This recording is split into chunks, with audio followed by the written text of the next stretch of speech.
All right, we are live on YouTube and good to go. Okay, good morning. We'll call to order the May 24th, 2024 College Place Parks, Arbor, and Recreation Board. Can we get a roll call of all in attendance, please? Commissioner Fry, Present. Commissioner Bissell, Here. Commissioner Bicknell, Here. Commissioner Green, Here. and Commissioner Thiel. Here. We do have a quorum. Okay, it doesn't look like we have any public comments, so we'll move on to the consent agenda. I need a motion to approve the consent agenda for today. I move. It's been moved. I need a second. Second. Moved in second. Any discussion? All right, all in favor, say aye. Aye. Aye. Any Aye. opposed? No opposed? Okay, that motion carries. All right, we'll move on to our first, which is the park standard and specifications for city standards. Mike? Yeah, so you can see that it's attached, and this is basically setting a standard for various aspects of parks, because pretty much in the past, historically, it's been like a give and take as far as what ends up in the parks as we're doing like negotiations with developers and such. And I think Veterans Park is a good example of like when that can go south, in my opinion. So because as we went over the last meeting, really we're having to now come back and put in new playground equipment, because getting regular stuff from like Walmart or another provider that's like designed for homes with kids, not like entire populations of people using it daily.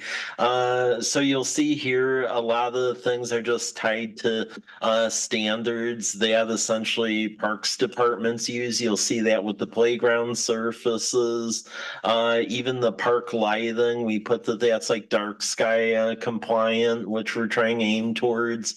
700.30 park benches. We even set standards for based upon size, what triggers the amount of benches. Because again, initially with Veterans Park, I mean, luckily because of issues there, we were able to force them to give more stuff. But originally, they just wanted to be like, "Hey, here's some land, have fun," and that wouldn't have been appropriate.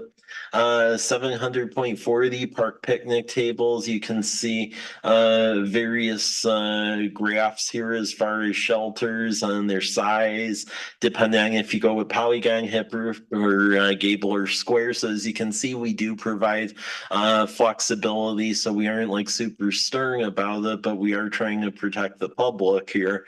Then 700.50 playgrounds. You can see this. So we set standards for where square footage related to the relative classification of parks, and we've gone over this before. But you have your local parks and parklets, like Perseverance Park's a good example. You have your neighborhood parks, that would be like Harvest Meadows or Veterans.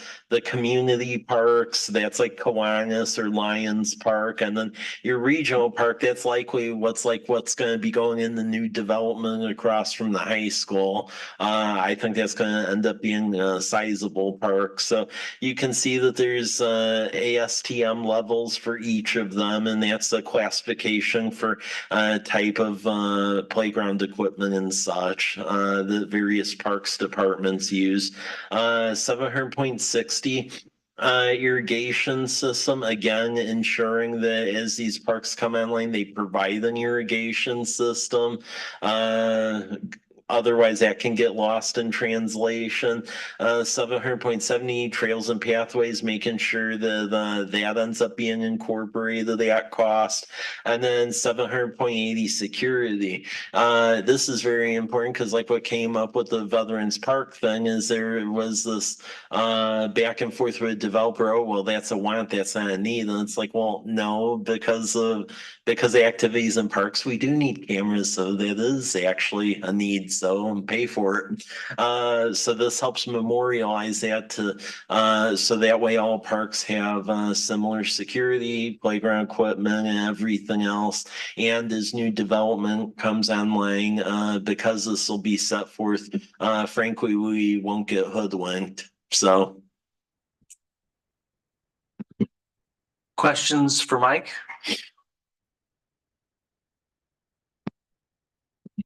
This might have been discussed in previous meetings, but I'm not familiar with the dark sky compliant piece. Yeah. So dark sky, basically with the new types of LED lights that they offer, it helps prevent light pollution. That would prevent, like for instance, the past weekend when the northern lights came out, the old school like halogen lights would really prevent you from seeing that. The newer lights that are coming on the market, they tend to focus the light more so on the ground and less of it emits like up in the sky. So that's really what that's aiming towards. And we have a lot of light standards where like at Kiwanis Park and then even Lions Park, you'll see lighting there that mimics like the pedestrian lights along College Avenue, because that's why the light diodes focus down so it doesn't pollute up. And I assume that Lions is already going to meet these specifications? Yeah. Okay. Question on the ASTM standards, especially in, where it's spelled out on playground surfaces. How often do those change? Would it benefit us to maybe instead of list out specific ones, say the current ASTM standards, so that we don't have to revise this sort of as those numbers change? I mean, looking back at it, those don't really change. Like when they do changes, like every like decade or so. So it's not like you're going to have like a earth-shattering amount of changes. And part of the reason why I think it's good to call it out is, let's say if it was nearby a change, I could picture a certain developer trying to split hairs over what they're actually doing. So I think it's very important to be clear that what exactly it is, so that way there's no wiggle room to back out of this stuff. Okay, that sounds good. I just didn't Yeah. want it to be something that was on a, biannual, where every couple of years it was reviewed and changed, and then we're kind of chasing this. Well, and if I could add to that, the way these national standards usually work, like the ASTM 1487, that's like the section. And if they do an update within those sections of the standards, they don't usually change the numbers. It's, the code cycle. So it would be the most current standard out there.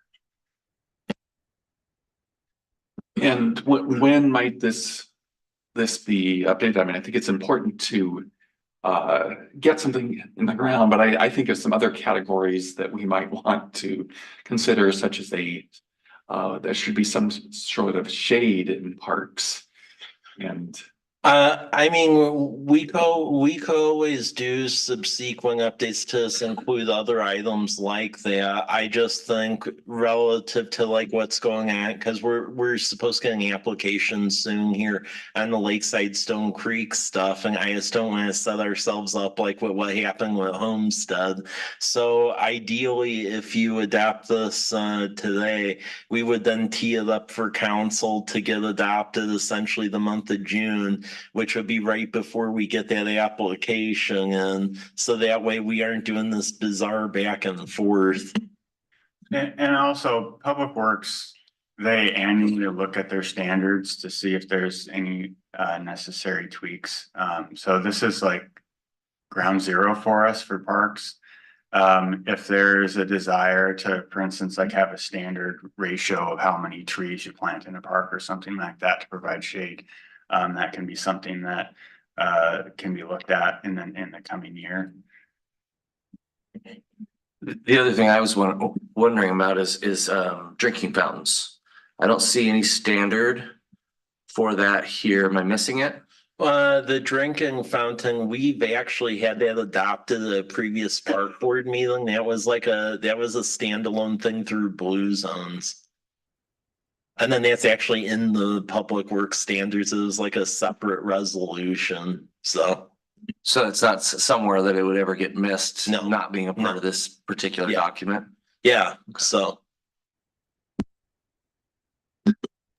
Any Leif? Yeah, I was gonna ask here just a question. This is a balancing act. I mean, we want to create parks that are safe and pleasant and achieve the goals of what we want for the community. At the same time, you're balancing that against development costs and things that a builder would consider as they're working on um, doing a project. And ultimately those costs get passed along to the members of our community who buy in those areas. And so my concern or interest at least would be to make sure that what we're proposing is considered reasonable and comparable with maybe what other communities our size would have in a region that's similar to ours. And I'm assuming that that's been considered. Nothing here looks unusual to me, but I'm not in a builder's position where I'm going to have to increase a bunch of the costs that I have for building something. So I don't know, maybe a word can be said about how this compares with other communities that might be comparable to ours. I would say this is a very base level, generic one that does marry essentially the needs of the community versus overpricing out developers. So I know when I worked up in Colfax, for example, because they had like a ton of parks up there, their park standards are 20 pages long, and you see how short this one is relative to that. So I would argue it is quite simplistic and cost effective. And keep in mind, Colfax is a third of the size of us too, I would mention. So I think it does marry the two. And I would also say, I mean, I get that the developers have costs and it can be passed on to the resident. However, I would also argue, as in the case with Veterans Park, if you don't do this stuff, the residents still get slammed because you're having to put in grants, but it's not like the olden days where you put in grants with no match money. So you're having to provide that match money in one way, shape, or form that's coming from the residents. So either way, you can't escape it. So I think it tends to be a little bit more normal to be straight up about it and be like, hey, if you're sinking this kind of money to do a development, do it right. Well, and I would add to that too, as a member of the neighborhood where Veterans Park is, that park was presented by the developer to people early on. And even then it took years longer to actually come to fruition from what they expected it to. And then once it arrived, I don't know anybody in that neighborhood that didn't go, wait, that's the park, that's it. And so I think majority of people would have felt pretty good about a bit more structure and standards around that, even if it meant potential small cost increases.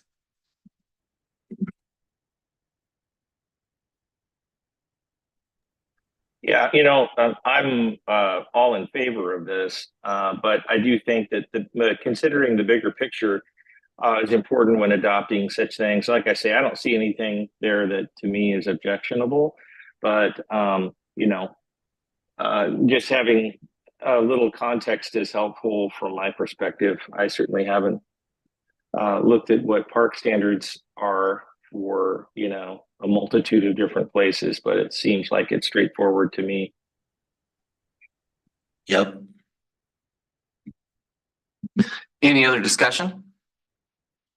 This is a nice concise list. I think this has some great simple standards. This seems pretty attainable from anyone putting something together. But as Mike mentioned, it just means that we don't have people trying to push the boundaries and give the minimum. So, and it's just nice to know that as we move forward, it just helps to create those standards across our parks and reduce risk of us having to redo work later. So I love it. And if there's no other discussion, I would move to approve.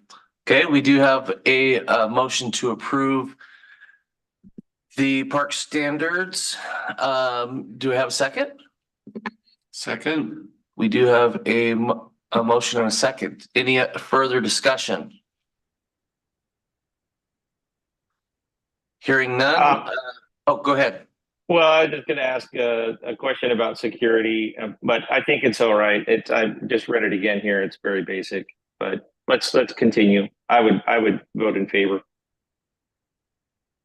Okay, then we'll put it to a vote. All in favor of approving the park standards as proposed, say aye. Aye. Aye. aye. The motion carries.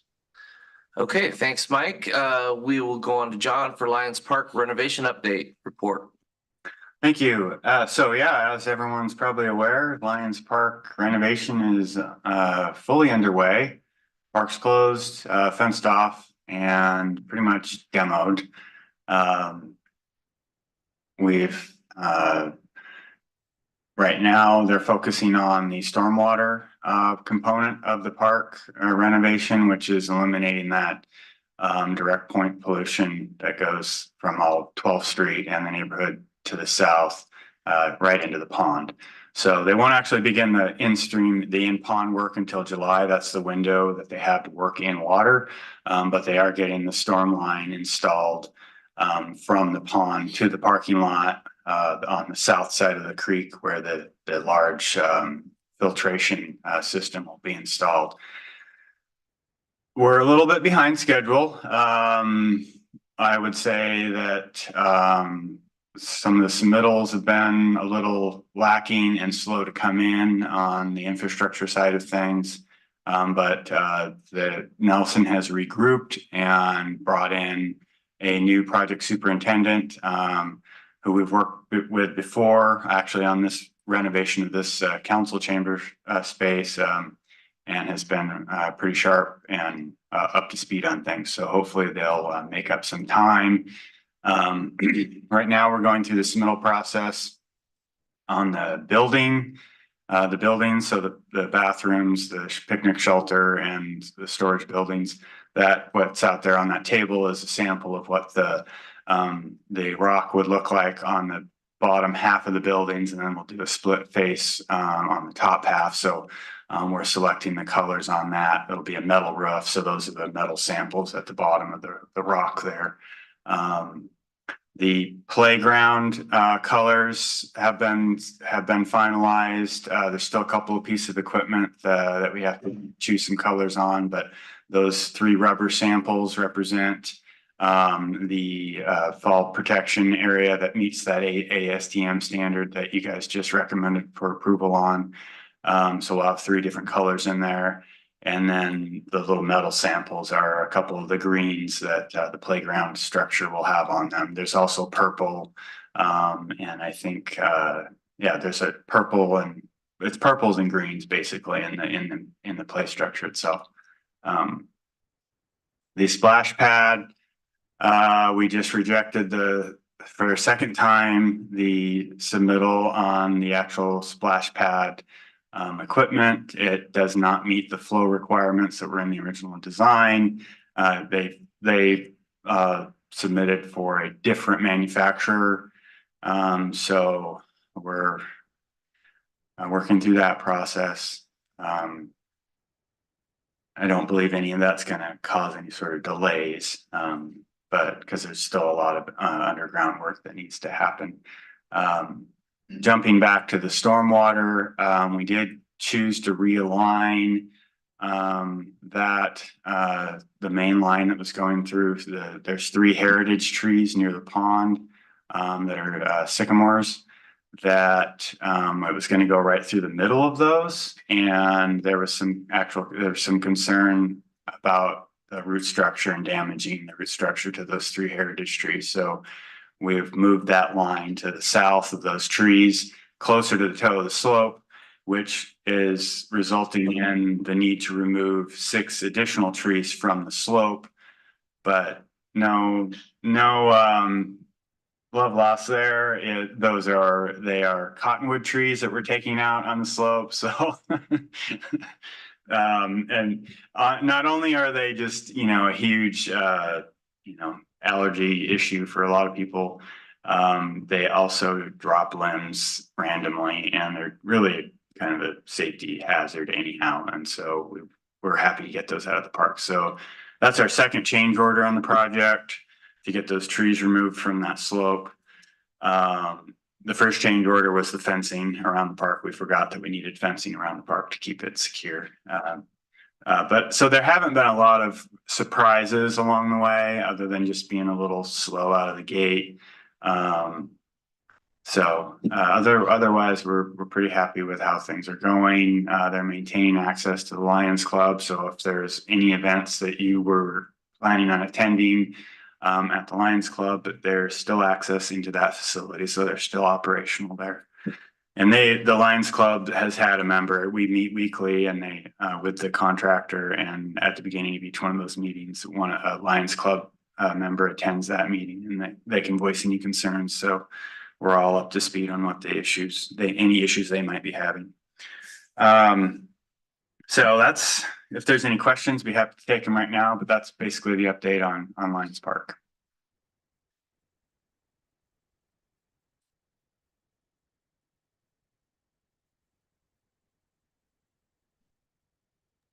Okay, When shall we schedule our next Parks and Rec meeting on the splash pad is the question I have. Well, we'll continue to bring back updates, but I mean, I don't. No, John, as a joke, we're supposed to attend all at the splash pad while it's working, so we can all enjoy the splash pad as a Parks and Rec meeting. I think that would be a great next meeting whenever we can do that. All right. Well, no offense, Leif, but maybe you need to work on the delivery of the jokes. I'll work on that. I'll run it past you beforehand, John, so we get it right.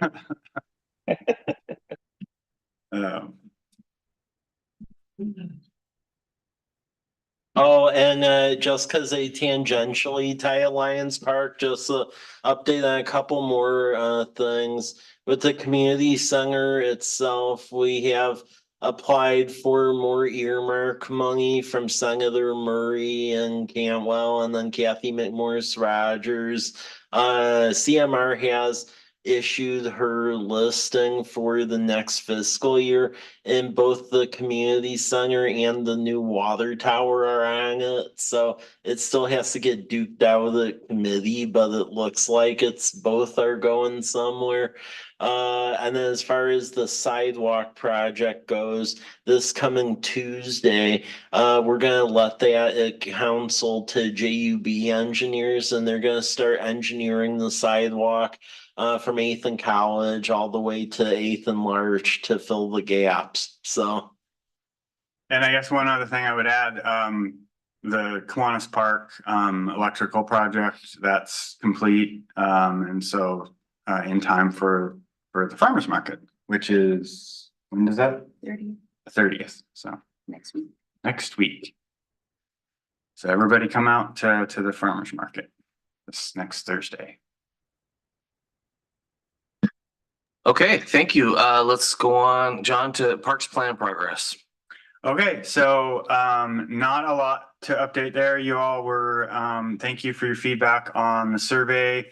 There were some changes made to that based on your feedback, and the consultant JUB developed the flyer that's in there. It's in Spanish and English, and there's also a postcard version that is going out. I think it might have went out yesterday to a little over 3,000 households. We used our utility accounts to get that message out on postcard for people to participate. Obviously, there's a little QR code on there for you to snap a picture of and take that short survey. Encourage everybody to do that. The flyer that is in the packet is being circulated already out on social media. So like that and share it, get the word out. The survey will be open till the 16th. So while we will have the survey closed and the results back, they likely won't, JUB won't have them analyzed to provide really any feedback at the next meeting. So it'll probably be in July that we'll have the data on the results of the survey. But please do encourage people to take it, including everyone in your household. And we're also putting a blurb, basically a postcard in the newsletter too. Oh, 'Cause right, that's yeah. getting sung. They put that together on the day today. That'll get blasted out to all the utility folks. So I appreciate that's in English and Spanish, but I noticed that the survey is only in English. So one thing that I've done so that you don't have to have multiple QRs is just write on the survey, just have the question in English and Spanish and each answer in English and Spanish. I really think to be inclusive, we need to do that. And so I know that throws a little bit of a kink, but I think it's not something that you can do that on the back end while it's live and fix it. I think we need to do that. Okay. If you need a good translator for written, I have a couple, so just. I think they have somebody on staff that is bilingual. So.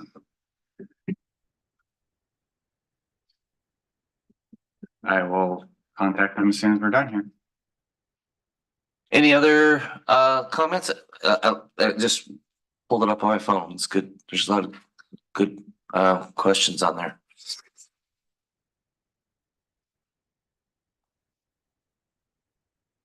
Okay, now we're down to the closing items. All right, our next regularly scheduled meeting is July 26th, nothing in June. All right, and need a motion to adjourn. So moved. It's been moved. Second? Second. Been moved and second. All in favor of adjournment, say aye. Aye. Aye. We are adjourned.